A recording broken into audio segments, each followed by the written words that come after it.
Ser Podcast. Ser Historia. Cadena Ser. Con Nacho Ares.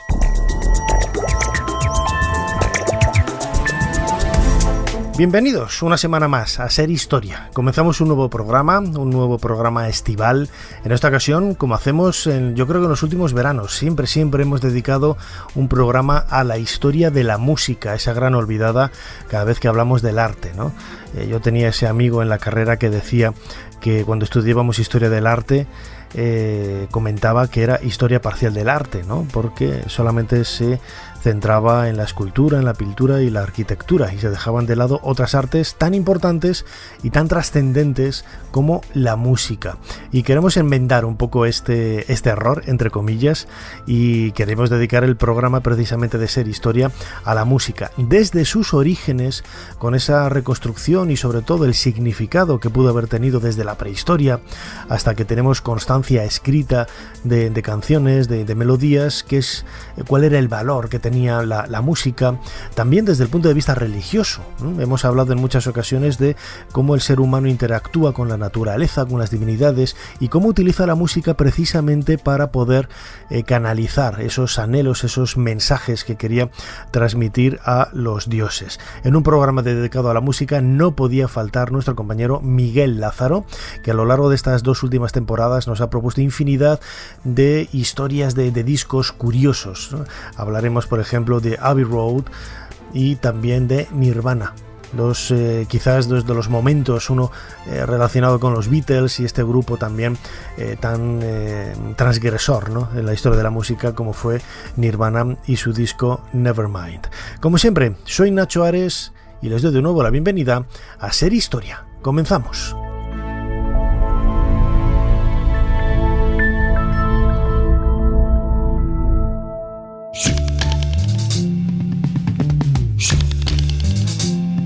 Abbey Road fue el último disco de The Beatles en ser grabado, aunque nadie imaginaba durante la grabación que iba a ocurrir así. Es el primer disco de pop masivo en incorporar un sintetizador, el Moog modular, en juntar múltiples canciones para crear 16 minutos de la que para muchos es la mejor cara B de la historia, en inventar el concepto de pista oculta o hidden track, y además tiene esa portada que pasó a la historia y que tantas y tantas locas teorías desató.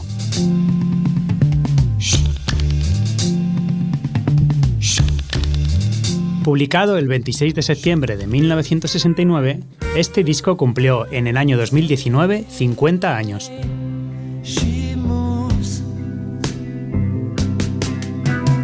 ...1969, el año en el que el hombre llegó a la luna, el año de Woodstock, de Richard Nixon, de las protestas por la guerra de Vietnam, del primer episodio de Barrio Sésamo, cuya música claramente se inspiró en partes de Abbey Road, o de los crímenes de la familia Manson.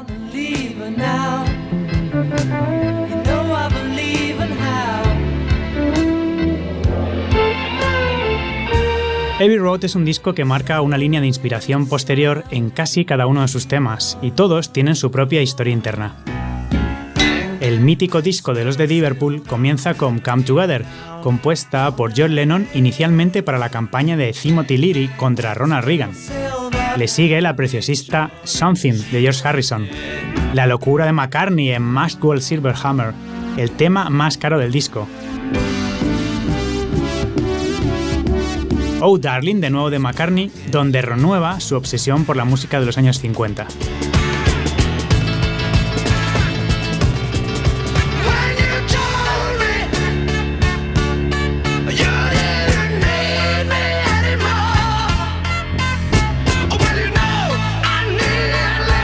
Octopus Garden, el único tema del disco y de los pocos temas compuestos por el batería Ringo Starr para The Beatles.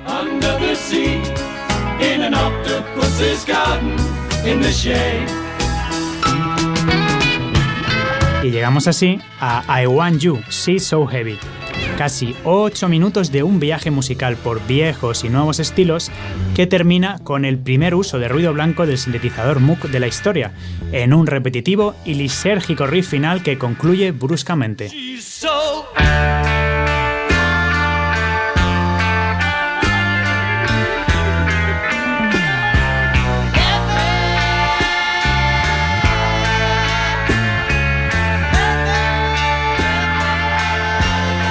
Aquí es donde se levantaba la aguja y se daba la vuelta al disco y sonaba Here Comes the Sun, que resulta ser el tema más escuchado de The Beatles en Spotify, con más de 425 millones de reproducciones. Y eso, que el catálogo de los Fab Four está disponible en streaming desde hace no demasiado tiempo. Here comes the sun, I say it's alright. Here Comes the Sun es un tema de George Harrison, ni de Lennon ni de McCartney. It's been a long, cold, lonely winter.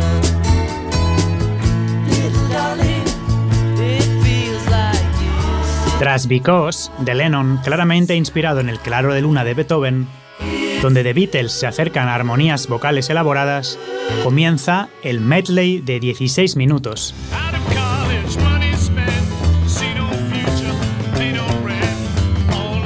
8 temas, inicialmente inacabados, que mágicamente terminaron teniendo sentido al juntarse.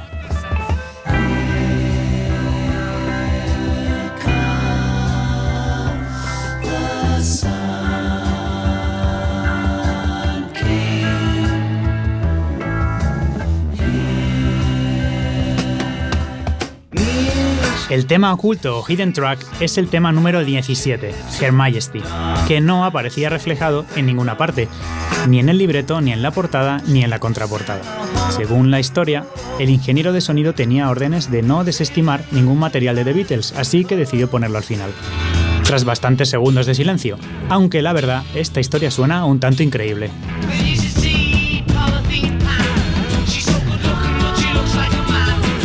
Necesitaríamos un programa entero de Ser Historia para rememorar y explorar cada canción de Abbey Road en profundidad y para explicar el trasfondo y la influencia de cada una de ellas en la historia de la música. Pero sirva esta reseña para animar a nuestros oyentes a redescubrir un disco que 50 años después sigue sonando vigente y enérgico.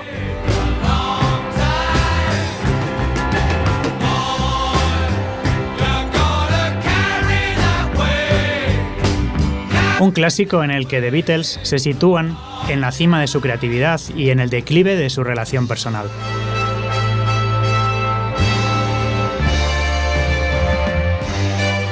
Me quedaré para terminar con el detalle de que el último tema del último disco de The Beatles se llama The End, el final. Y aparte de contener este solo de batería de Ringo que funda en los pocos segundos que dura la aparición de estilos baterísticos posteriores como el hard rock, el heavy, el rock progresivo, etc.,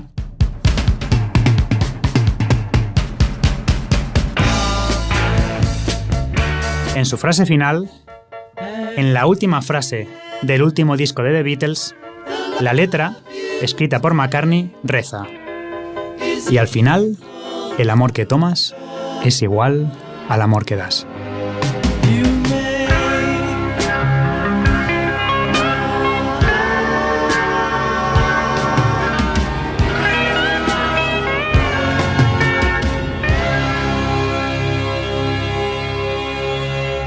Señor Dumas, aquí el joven del que le hablé, Julio Verne. Le presento a Alejandro Dumas. Alejandro Dumas, hijo. Un placer conocerle, señor Verne. Igualmente, caballero. ¿Sabe dónde podemos encontrar a su padre? Le hemos traído un manuscrito. No creo que tarde mucho. Ser Historia con Nacho Ares. Todo lo que quisiste saber de la historia, la madrugada del sábado al domingo, en la cadena SER. Las notas musicales que ahora mismo caminan pausadamente por debajo de mi voz son algo más que una simple melodía de acompañamiento. Al contrario, son la razón de que mi voz suene como lo hace y que el sentido de las cosas que digo tenga mayor o menor intensidad. De esta misma forma, desde el origen de los tiempos, la música ha estado imbricada con la propia esencia del ser humano. La voz es música y los sonidos de la naturaleza son música. Las religiones, creencias o los pensamientos forman un escenario mágico en el que la música tiene el papel protagonista como el perfecto aglutinante. No vamos a hablar de la historia de la música, sino de la historia condicionada por la música. Un tema que, seguramente, como a mí, puede resultar en principio un poco desafinado.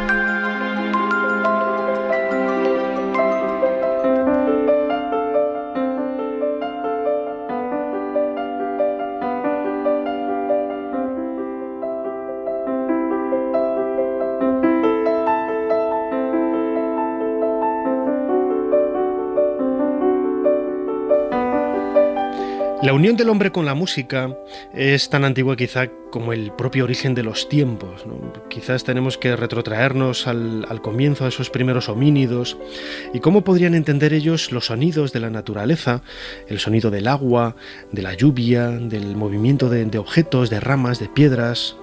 Quizás todos esos sonidos aparentemente ahora pues muy burdos, muy rudos, más de uno quizás que no esa pequeña alma humana que empezaba a desarrollarse en estos primeros homínidos lo interpretó como música. No sabemos si incluso fueron capaces de poder interpretar o repetir esos sonidos con el eco de las cavernas y el ambiente natural en el que se movían, pues realizando esos primeros sones, esos primeros sonidos. Hablar de música en este programa en muchas ocasiones pues conlleva hablar con nuestro invitado, Ramón Andrés, que es musicólogo y que acaba de publicar un diccionario fantástico publicado por El Acantilado llamado Diccionario de Música, Mitología, Magia y Religión. Ramón Andrés, bienvenido a Ser Historia de nuevo. Muchísimas gracias. Nuestros oyentes lo recordarán de hace un par de temporadas hablando de una de las figuras que más le apasiona, Johann Sebastian Bach, de quien también las músicas que vamos a utilizar en esta entrevista con él hacen también un poquito de homenaje. Ramón, ¿cuándo sonó la primera canción? Bueno, sería difícil decir exactamente esto, ¿no? Porque una canción requiere un sentido de la melodía, aunque, bueno, sabemos que hace 40.000 años ya había flautas con varios agujeros, tal como se han encontrado en unas excavaciones recientes en Alemania, en Suabia. Y claro, la capacidad de ordenar un sonidos de distintas alturas, bueno, pues hemos confirmado que lo tenían al menos hace 40.000 años. La verdad es que la música, lo que llamamos música, era un concepto bien distinto, pero sí que se daba como imitación de los sonidos, el pulso, el ritmo, ¿no? Los instrumentos de percusión, las piedras, los rascadores. Eso sabemos que hace al menos 200.000 años que existían, ¿no? Parece que fue ayer, ¿no? Cuando empezamos a hacer música. Lógicamente hoy es muy difícil intentar recrear cómo sonaba aquello. Luego, dentro de unos minutos, vamos a escuchar un pequeño reportaje en donde nos intentaremos acercar a cómo eran esas primeras melodías, esas primeras músicas, o por lo menos esos primeros sonidos, ¿no? Que escuchaba el hombre. Ramón, en el título de tu diccionario, abraza, mejor dicho, varios términos que en muchas ocasiones en la antigüedad, en la más remota antigüedad, lo hemos comentado en ocasiones aquí en Ser Historia, caminaban por la misma línea, ¿no? La mitología, la magia, la religión.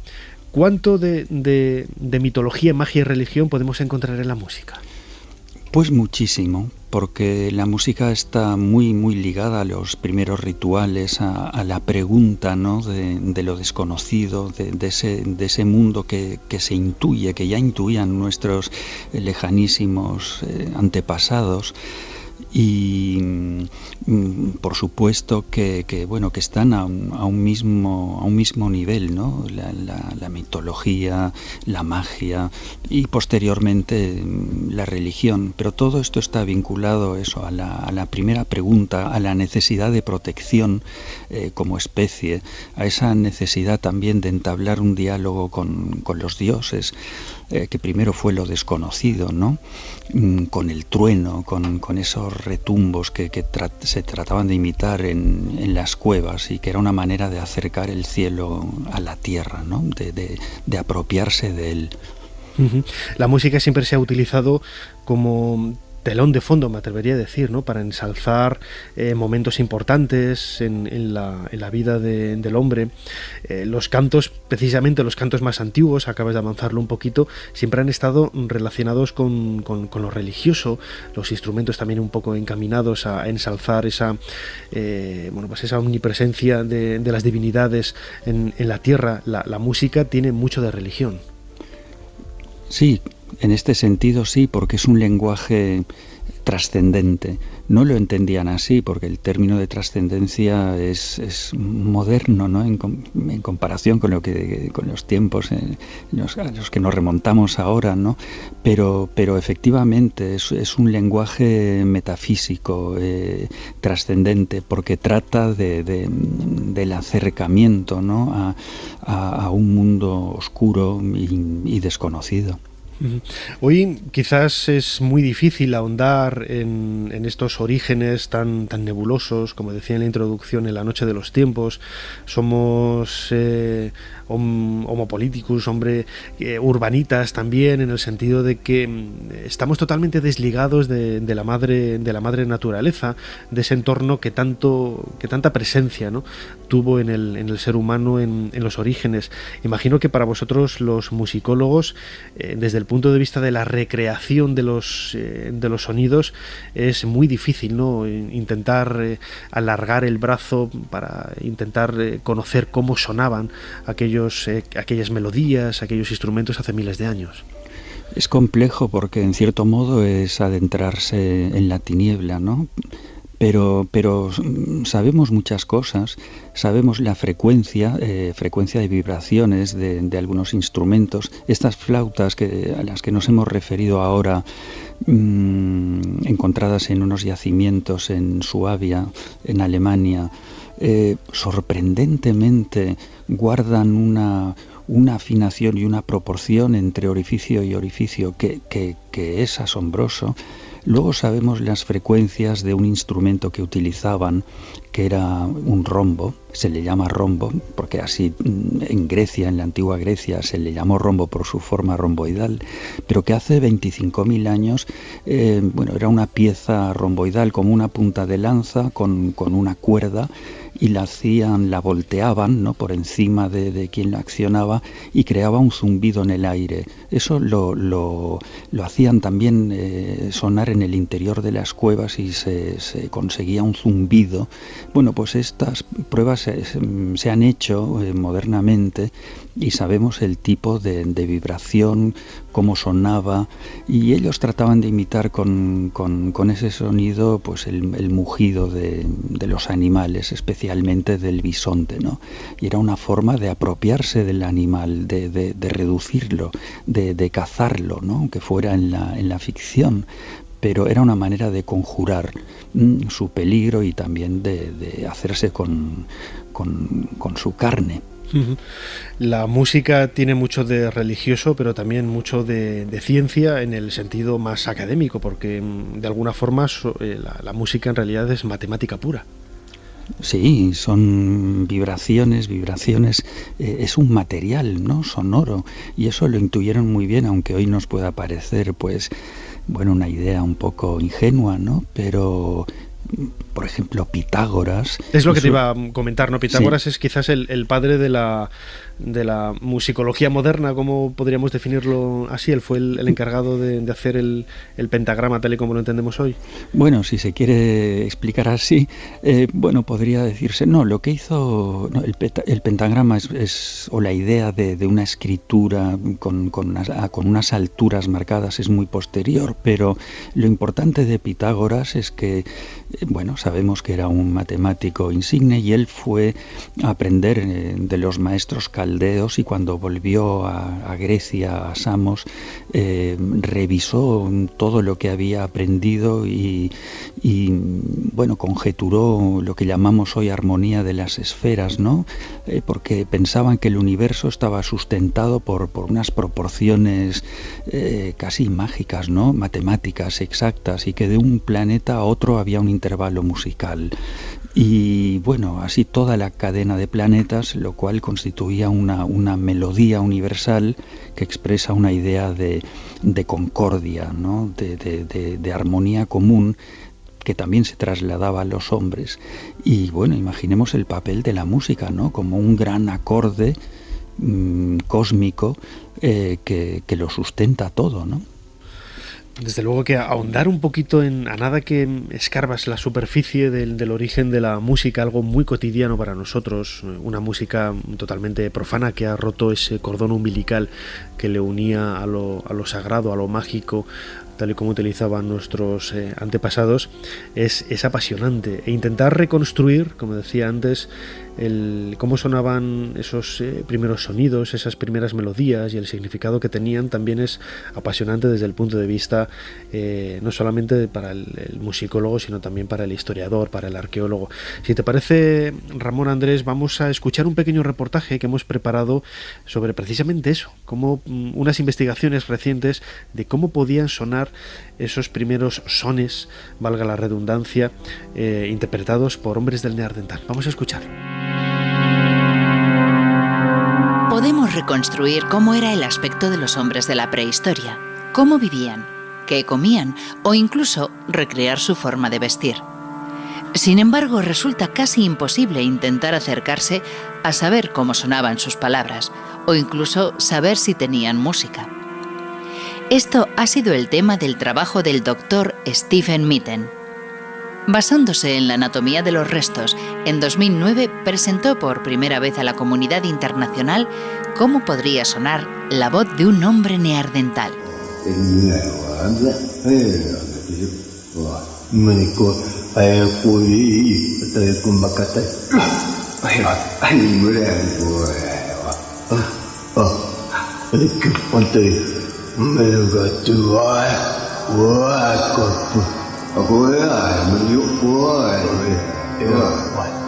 Yendo aún más lejos, el Dr. Mitten de la University of Reading en el Reino Unido señaló que los neandertales que vivieron hace unos 30.000 años podrían haber hecho música. El estudio de su anatomía así se lo demostró, pudiéndose hoy reconstruir cómo sonarían las melodías más simples.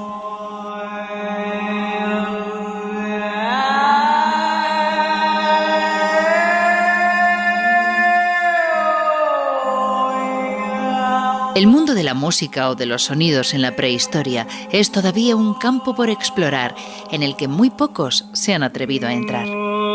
Sus recreaciones, al final, no son más que eso, recreaciones que pocas veces tienen una base real con la que poder compararse.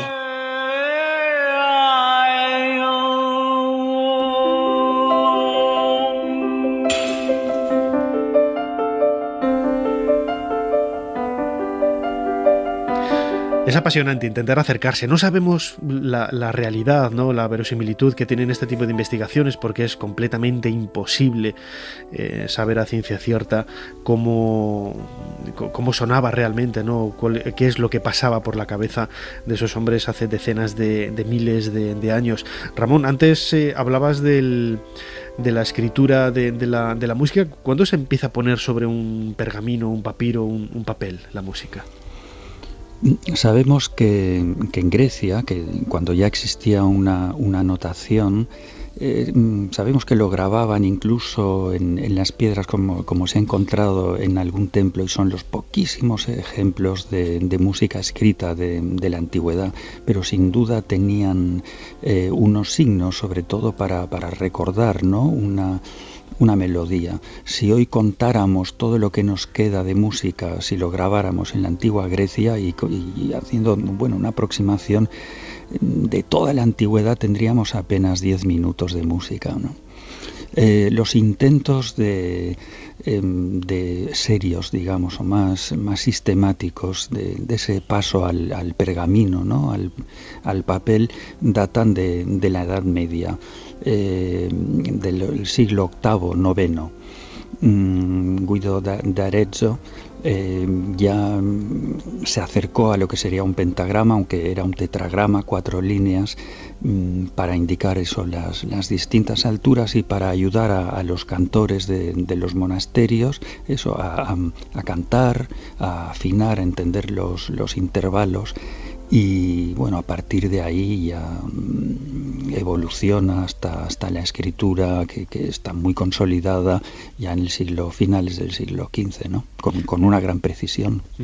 ¿Hasta qué punto la música, por ese halo de sacralidad de lo que hemos estado hablando en la primera parte de la entrevista, podemos entenderla como algo iniciático? Por eso que te voy a comentar, ¿no? Es un lenguaje, una forma de expresión todos sabemos leerla, en el sentido de que todos podemos percibir, sentir algo a la hora de escuchar una melodía, pero muy pocos saben escribirla, ponerla en un pentagrama para luego poder reproducirla hasta el infinito, ¿no? Bueno, la música, en el fondo, siempre y en la antigüedad, ¿no?, fue patrimonio de los sacerdotes, de cierta clase social, de los filósofos, los poetas. No había una separación como en el mundo moderno entre música y poesía. Píndaro tocaba la lira y como sabían tocar música Platón y Aristóteles, porque no se disociaba del pensamiento discursivo, ¿no? Además, cabe recordar pues que la música tiene algo que es importante, ¿no?, que ayuda a la memorización de textos. Y bueno, los rapsodas antiguos que recitaban alternamente, ¿no?, de manera alterna, a veces dos rapsodas grandes, episodios de la Ilíada, de la Odisea, pues bueno, ellos se acompañaban con música, pero que era una melodía repetitiva, ¿no? Y bueno, y después la música en la Edad Media, pues sobre todo, aparte de círculos corteses o cortesanos, bueno, se cultivaba sobre todo en los monasterios, ¿no? De hecho, la Iglesia fue la gran digamos, conservadora de la antigua tradición y la que cultivó sobre todo la música más avanzada. Es curioso cómo esa sacralidad de alguna forma se ha perdido, ¿no? Se sigue haciendo música religiosa, pero me atrevería a decir que ese punto trascendental de alguna forma se ha perdido, ¿no? Se ha perdido. Bueno, en cierto modo se está recuperando. Si vemos la música sacra contemporánea, se está recuperando un primer carácter, digamos, menos religioso y en cambio más trascendente, algo no litúrgico, no eclesiástico, ¿no? Si vemos en las composiciones sacras, por ejemplo, de Oshokawa, que es un compositor contemporáneo, nacido del año 1955, o en el Requiem de Ligeti, vemos que ahí hay una recuperación de lo sagrado y que cantan una dimensión del hombre anterior, digamos, a su ego, a ese ego tan trabado, ¿no?, a partir del humanismo, ¿no?, en el siglo XVI. Se ha dejado atrás esa idea romántica del yo y se vuelven a recuperar, hablo en música, ¿no?, de unos espacios que el ser humano había perdido, ¿no? ¿Y cuándo aparece la música popular, la música profana, podríamos definirlo así, desvinculada de lo divino? Bueno, siempre ha existido. Es importante recordar que con el nacimiento de la agricultura nacen también, ¿no?, esas canciones de cosecha, de siembra, de trabajo, de recolección. Esto se cantaba en los campos. Tenemos testimonio de esto en la epopeya de Gilgamesh, por ejemplo. También en la poesía del antiguo Egipto. Así que fueron los campos los que propiciaron el nacimiento de lo que hoy llamamos música popular, como vemos milenaria. De alguna forma, uno de los comentarios que has realizado ahora, en el sentido de que la poesía era ayudada a ser recordada por medio de la música, me hace recordar un detalle también que hemos comentado en muchas ocasiones aquí en Ser Historia, y es que el arte material, tal y como lo vemos en la actualidad, las fachadas de edificios, las esculturas, los relieves que nos vienen del antiguo Egipto, de Grecia, de Roma, de Mesopotamia, estaban totalmente pintados, policromados. Hoy los vemos desnudos, ¿no? O sea, y tenemos una idea muy fría de lo que realmente era ese arte, ¿no? Un arte bellísimo que con los colores, con esos vivos colores, pues le aportaban unos matices que hoy quizás no llegamos a comprender. Algo parecido sucedía un poco con esos textos sagrados, esa poesía que iba acompañada de música, ¿no? Hoy leemos textos antiguos y nos pueden parecer más o menos hermosos, pero hemos perdido la música que en ocasiones los acompañaba, ¿no? Sin duda es así. Muchos factores, ¿no?, intervienen en que tengamos ahora este concepto y pensamos el pasado. Cuando vemos sus edificios, cuando imaginamos sus gentes como algo estático, pero no era así. Efectivamente, estaba lleno de color y la música era muy viva, muy rítmica. Eran habituales los saltimbanquis, los equilibristas que hacían espectáculos con una música muy, muy pimpante, muy, muy viva. Y por supuesto pensamos hoy en una antigüedad rígida que yo creo que nos viene mucho de la historiografía alemana, ¿no?, del 19, que se ha pintado, se ha descrito una Grecia estática y bueno, no es así. Desde luego que no, y lo podemos comprobar un poco con los textos que acompañan en tu diccionario de música, mitología, magia y religión, que nos puede resultar un poco el título aparentemente árido, en el sentido de bueno, pues no es un libro al uso que tengas que leer desde la primera letra, la primera entrada hasta el final, ¿no? Pero se aprende tantísimo leyendo de los comentarios, de las anotaciones, de las entradas, en definitiva, que aportas en tu diccionario, Ramón, que lo recomendamos muy vivamente desde aquí. Ramón Andrés, muchísimas gracias. Musicólogo, poeta, escritor, amigo de este programa. Tiene una página web también muy interesante, ramonandres.es, en donde vamos a encontrar la referencia de todas sus obras, los trabajos, artículos, etcétera. Ramón, insisto, muchísimas gracias por habernos abierto esta ventana musical tan particular a la historia del sonido, de la música, desde la antigüedad hasta ahora. Muchísimas gracias a vosotros. Un abrazo muy fuerte. Un abrazo. Madre, se rumorean cosas sobre usted, dentro del convento y fuera de Ávila. No se deje llevar por las habladurías, María. Usted y yo sabemos que en este convento entra y sale demasiada gente. Es usted famosa, madre. La fama nunca ha de ser el camino, Sor María. Ser Historia con Nacho Ares. Todo lo que quisiste saber de la historia, la madrugada del sábado al domingo, en la cadena SER. Diciembre de 1991. Nevermind de Nirvana alcanza el 1 millón de copias vendidas en Estados Unidos.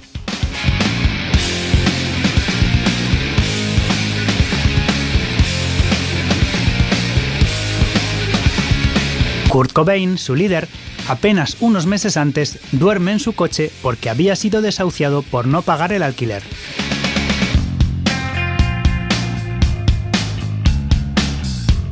...1991 es el año del fin del apartheid, del golpe de estado en la URSS, de la muerte de Freddie Mercury, de la guerra del Golfo, el oro del equipo de gimnasia rítmica español en el Mundial de Atenas, el primer Tour de Francia de Indurain y el estreno de la película Solo en casa. Pero, sobre todo, en el caso que nos ocupa, es el año en el que una generación de adolescentes descubrió el disco y el sonido que les hizo encontrarse. Porque Nevermind, el disco con historia de hoy, fue la banda sonora de una generación perdida, la generación X.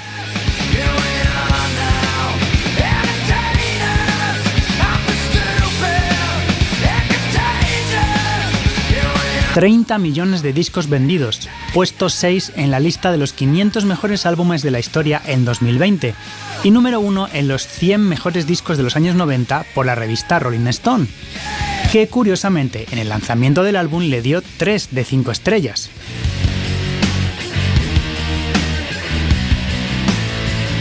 Años después, en el 2003, escribían: ningún álbum en la historia reciente ha tenido un impacto tan abrumador en una generación. Una nación de jóvenes convertidos en punks y con semejantes efectos catastróficos en su principal creador.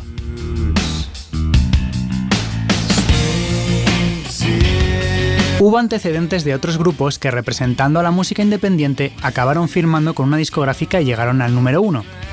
Pero ninguno antes creó un movimiento musical y social en el que el pop abrazó al indie, levantado sobre un punk olvidado que transmitía patetismo junto a una sensibilidad postfeminista.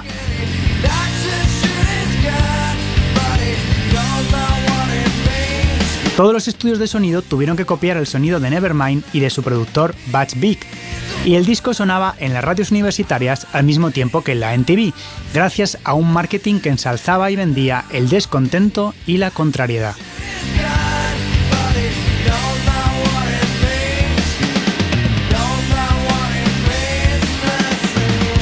Nevermind facilitó cientos de contratos discográficos para bandas de lo que se llamó rock alternativo, creando la imagen del guitarrista triste como un arquetipo que aún perdura en algunos.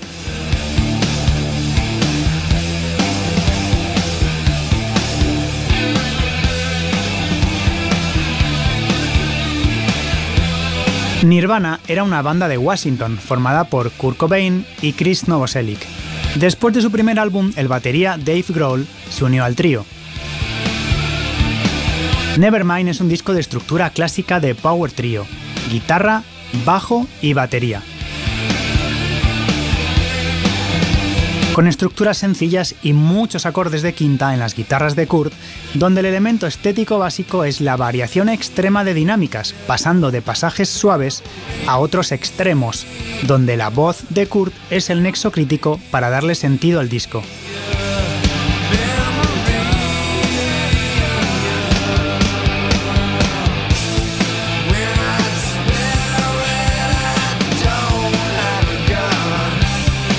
Michael Azerrad dice en su biografía de Nirvana: Nevermind vino en el momento exacto. Era música por, para y sobre un nuevo grupo de jóvenes que habían sido pasados por alto, ignorados o con los que se había sido condescendientes. Y el resto, como suele decirse, es historia.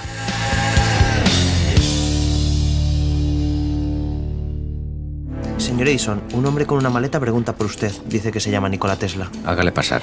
Tome asiento, por favor. Así que es usted Tesla, el serbio que viene de París. Sí, señor. Es un placer conocerle. Bachelor me habló de usted. Y viene con la maleta, como si acabara de llegar en el último barco. Pues en realidad sí, señor. Acabo de llegar de París. Ser Historia con Nacho Ares. Todo lo que quisiste saber de la historia, la madrugada del sábado al domingo en la cadena SER.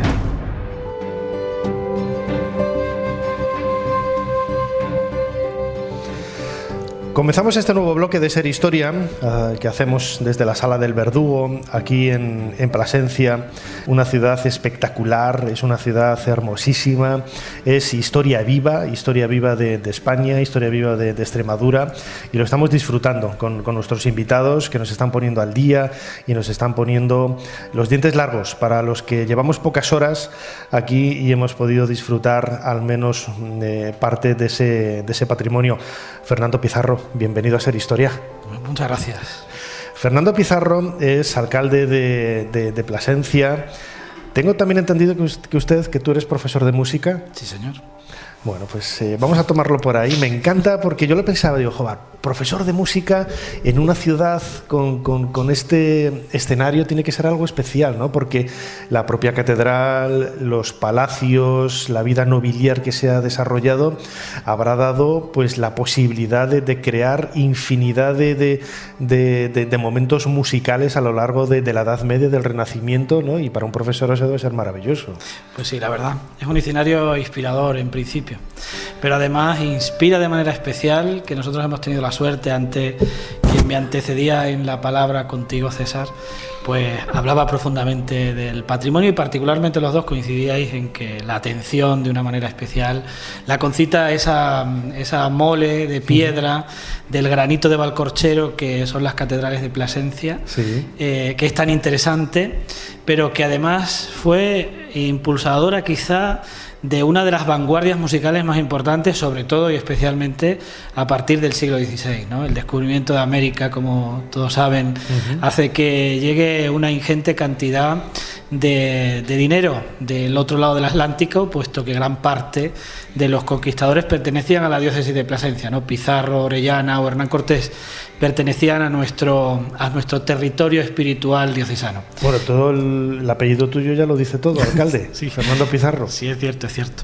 ¿Sí? Y lo que pasa es que yo creo que tengo poco que ver con el que... Bueno, algo se queda, seguro. Algo se queda. El caso es que esa ingente cantidad de oro y de plata que llegó no solo permitió construir pues esos fantásticos edificios como las catedrales de Plasencia, particularmente, como es evidente, la Catedral de la Conquista de América, que es la catedral nueva, en la que coinciden grandes arquitectos de Castilla como Juan de Álava, Ontañón, Covarrubias o Siloé, sino que también permitió al Cabildo de la Catedral contratar a los mejores músicos de la España de aquel momento para que diesen esplendor a la liturgia, ¿no? Y entre otros grandes nombres que formaron parte de la nómina musical de la Catedral de Plasencia y que han hecho historia porque son una de las cumbres de la polifonía del Renacimiento español, pues es, por ejemplo, Cristóbal de Morales, ¿no? Donde en gran parte de su biografía se dice que llega a Plasencia porque en Plasencia cobraba más que en grandes catedrales españolas donde estuvo anteriormente. Sus 3 años aquí fueron muy prolíficos y conservamos parte de su obra porque, curiosamente, aunque lo tenían prohibido los maestros de capilla, pues se llevaban parte de la obra que componían en la catedral en la que estaban. Y eso permitió, debido sobre todo a que gran parte de ese patrimonio puntualmente en el archivo musical se perdió, permitió que se conservaran. Es como uno de los elementos que hacen referencia a esa grandeza musical de esta ciudad, ¿no? Donde tuvimos hasta el organero de la Casa Real Española durante un tiempo, porque cobraba más aquí que por parte de los reyes de España para el mantenimiento y el sostenimiento de los órganos de la catedral, ¿no? Esto hace referencia como anécdota pues a esa capacidad de vanguardia que tuvo particularmente durante los siglos XVI y XVII musicalmente la catedral. Contrataron a los mejores arquitectos, a los mejores escultores, a los mejores pintores, pero también a los mejores músicos, como decía antes, para dar luz a la liturgia, sobre todo a partir del Concilio de Trento. Uh-huh. El otro día, viendo información de Plasencia para este programa, me encuentro con una especie como de frase con la que se da la bienvenida, que es ut placeat Deo et hominibus, para agradar a Dios y a los hombres. Habría que añadir ahora et mulieribus también, a las mujeres, ¿no? Pero eso marca un poco, ¿no? Ya de una manera quizás más íntima, más humana, ¿no? El hecho de una ciudad bella, de una ciudad hermosa. Antes Mercedes nos lo decía, ¿no? Cómo crece alrededor de una plaza, que yo conozco otras ciudades castellanas, no voy a decir los nombres, ¿no? Porque es cierto que se construyen alrededor de una plaza, una catedral y una plaza donde está el mercado, una catedral y una iglesia y un convento, pero a partir de ahí se desparrama todo, ¿no? Y aquí no, parece que está todo construido como a partir de un núcleo, que eso también le da armonía, ¿no? Y sentido a la ciudad, ¿no? Sí, cierto. Yo creo que hay que retrotraerse a la filosofía con la que se funda esta ciudad. La filosofía que pretendía Alfonso VIII, donde pone todo el empeño. De hecho, la profesora Orantos lo decía de ese modo, decía que pone al servicio de la ciudad todos los instrumentos para que creciera y fuese una de las ciudades más importantes de su reino. Y lo hace porque quiere que la ciudad que él funda, que no tiene ningún otro pasado más que el que él inicia, pues sea la Jerusalén de Castilla, basada sobre todo en el libro de La ciudad de Dios de San Agustín, donde confluían una serie de cuestiones que hacía que las ciudades fuesen, en virtud de lo que disponía su fundador, esa ciudad cercana a la ciudad celestial, ¿no? Y por eso es una ciudad que muchas veces comparamos con ciudades. Es verdad que tenemos mucho parecido a ciudades castellanas, evidentemente somos del Reino de Castilla, pero del mismo modo y debido a la presencia del arte, de la cultura, pues es bastante fácil compararnos con ciudades italianas como Florencia o como Verona, ¿no? Por ese movimiento cultural que tuvo durante el periodo, sobre todo de gran actividad que decíamos, como decíamos antes, el siglo XVI y XVII, ¿no? De hecho, incluso, fíjate, no quiero entrar en ningún tipo de batalla, evidentemente, pero la conservadora del Museo del Prado de la pintura del siglo XVI y XVII habla de que Luis de Morales posiblemente naciera aquí, así lo dice en su último catálogo de la Magna Exposición del Prado, y lo que hace referencia a eso es que, pues precisamente, no solo fuese de artistas que vinieron, sino también de algunos que se quedaron y crearon también una saga de artistas que luego han hecho universal la historia del arte, ¿no?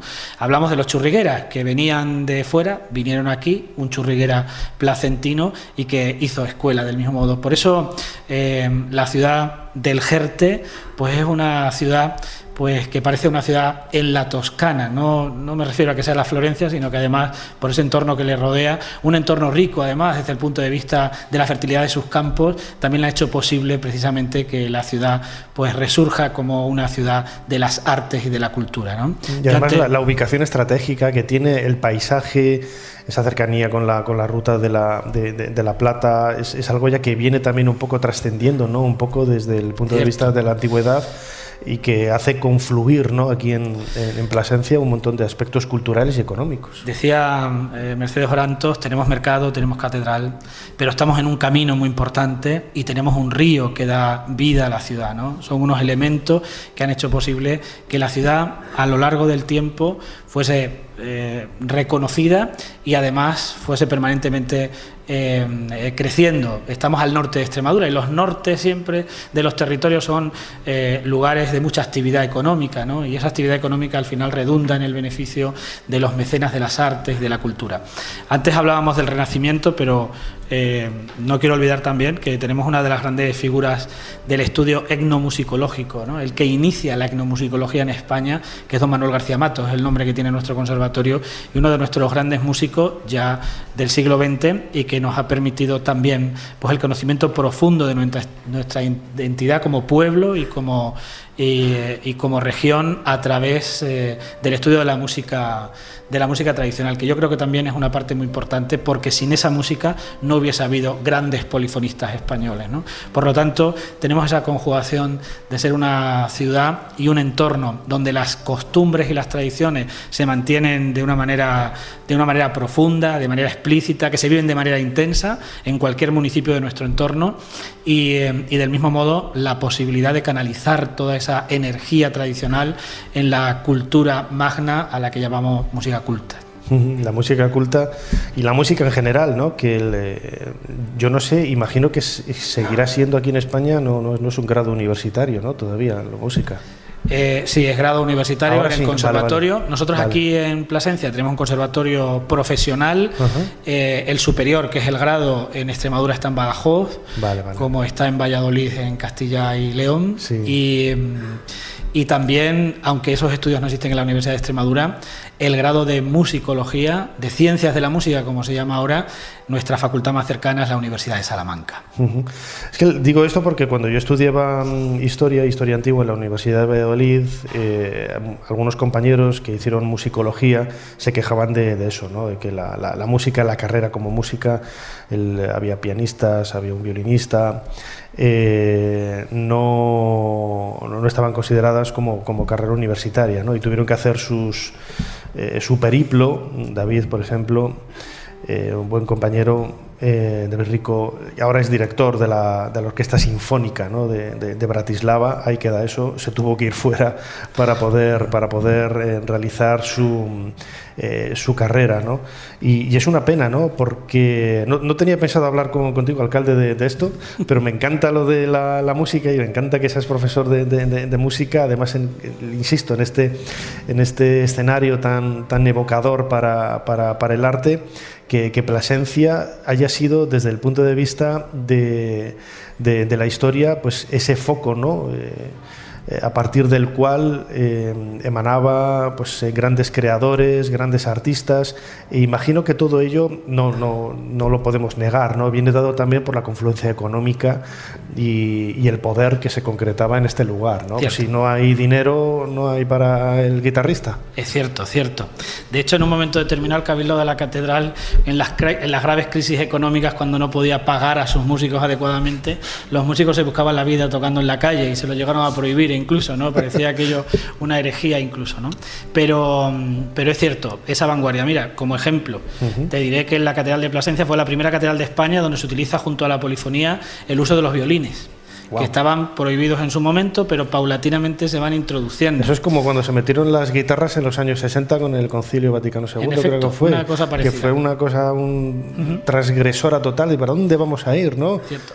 Sí. Y eso en el estudio de la música, sobre todo de los estudios de López Calo, del profesor López Calo y algunos más, como la profesora Barrios, pues han hecho posible el conocimiento profundo. Ya sabes que la hermana pequeña de la parte del patrimonio es el patrimonio documental, y dentro del patrimonio documental me atrevo a decir que también la hermana pequeña dentro de él es el patrimonio musical, ¿no? Yo tenía David, director de la Orquesta Sinfónica de Bratislava, decía cuando estábamos en clase de arte, decía que era, claro, nosotros veíamos arquitectura, pintura y escultura, ¿no? Y decía, eso es historia parcial del arte. Vamos a clases de historia parcial del arte, ¿no? Porque claro, él se sentía un poco dejado de lado que la música no se estudiara como parte del arte, ¿no? Sí, de hecho se estudia poco, y además no por otra cosa más que por conocer verdaderamente nuestra cultura.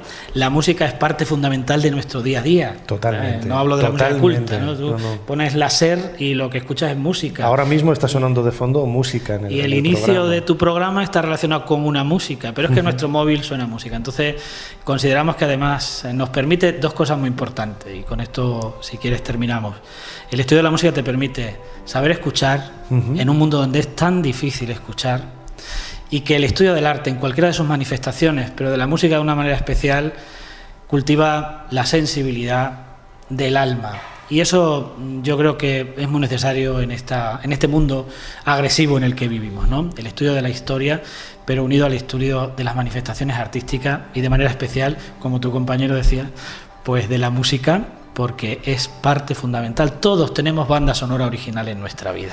Ha sido un verdadero placer, Fernando Pizarro, alcalde, pero sobre todo profesor de música. Me ha encantado poder estar hablando con usted, contigo, en estos minutos aquí de Ser Historia. Como siempre, muchísimas gracias por habernos ayudado a hacer un poquito más de historia. Un placer y un privilegio, César. Muchas gracias a todos. Muchas gracias.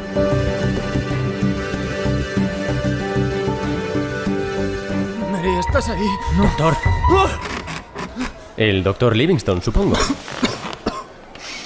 ¿Quién es usted? Los salvajes me indicaron que le encontraría en esta cabaña. El único salvaje que hay aquí es usted.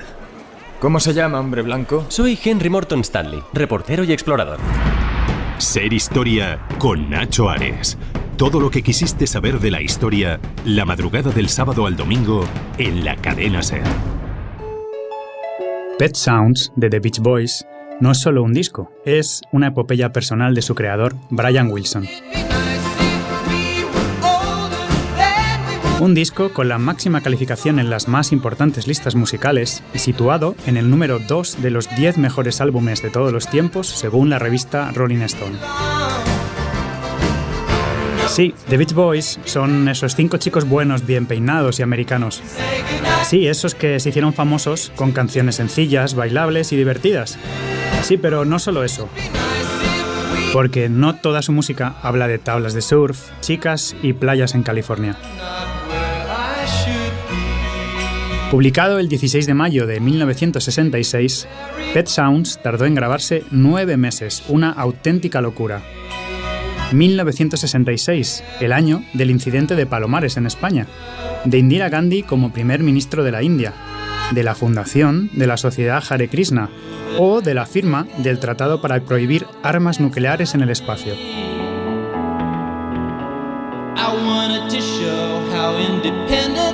Pet Sounds es uno de esos discos que pone un punto y aparte en la forma de componer música, en este caso pop, inventando, revisando, actualizando e innovando hasta la obsesión. Brian Wilson no estuvo acompañado apenas del resto de The Beach Boys, que estaban de gira sin él, sino de The Wrecking Crew, un equipo de músicos de estudio que grabaron prácticamente todo el material musical de aquella década cuando los propios grupos no lo hacían personalmente. Recomiendo el documental con su nombre.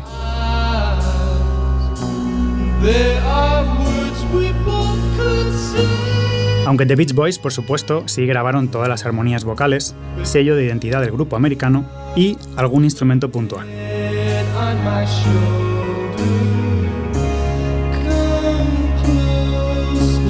El disco es un reflejo del estado anímico de Brian. Para las letras, Brian contó con el escritor Tony Asher. La grabación costó el equivalente actual a $500,000, con un Brian obsesionado hasta el extremo perfeccionista en cada una de las notas y sonidos del disco.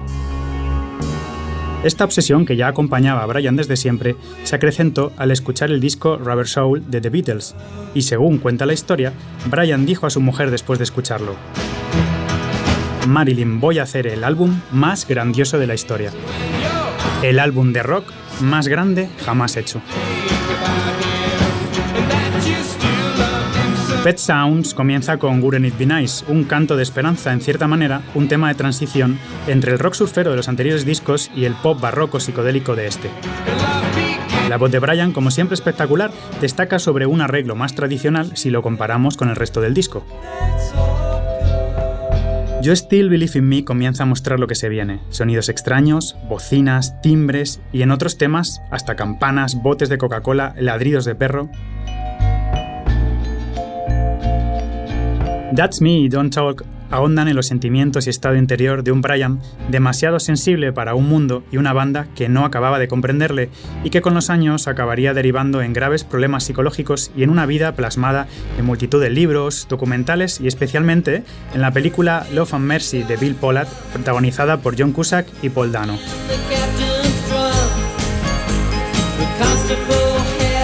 I'm Waiting for the Day, donde el amor terrenal es imperfecto, se acerca al estilo previo de The Beach Boys, y Let's Go Away for a While es un instrumental delicioso que ha influido sobremanera posteriormente a mucha música de otros autores, sintonías de televisión, etc. Sloop John B es probablemente el más claro single del disco y curiosamente el único tema del que no es autor Brian, pues es una canción tradicional caribeña, un arreglo genial para una pequeña sinfonía pop que va creciendo hasta convertirse en una fiesta armónica que nos regala alegría y regocijo.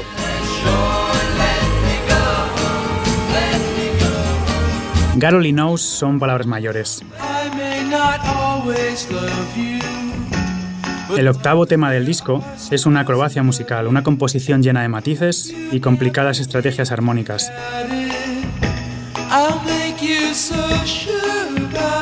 Con una hermosa letra que lo convirtió en el tema preferido de Paul McCartney, casi nada.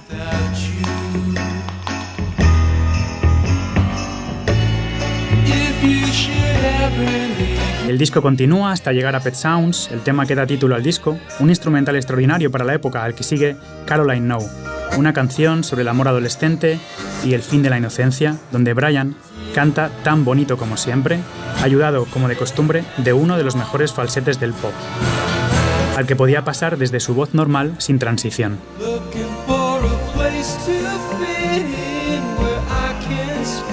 Y el disco termina así, con sonidos de trenes y perros ladrando.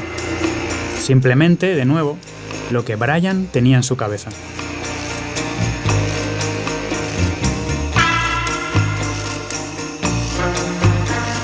Pet Sounds, que podríamos traducir como sonidos mascota, es sonoramente heredero del famoso muro de sonido del alocado productor Phil Spector, con el que Brian estaba obsesionado hasta pensar que le espiaba en su propia casa.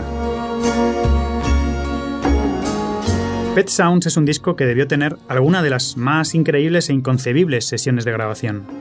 Maratonianas, extenuantes, donde entraban y salían decenas de músicos, instrumentos de todo tipo y muy limitadas por una tecnología de grabación aún muy básica para plasmar una mente musical genial y única, obsesionada por el amor y la vida.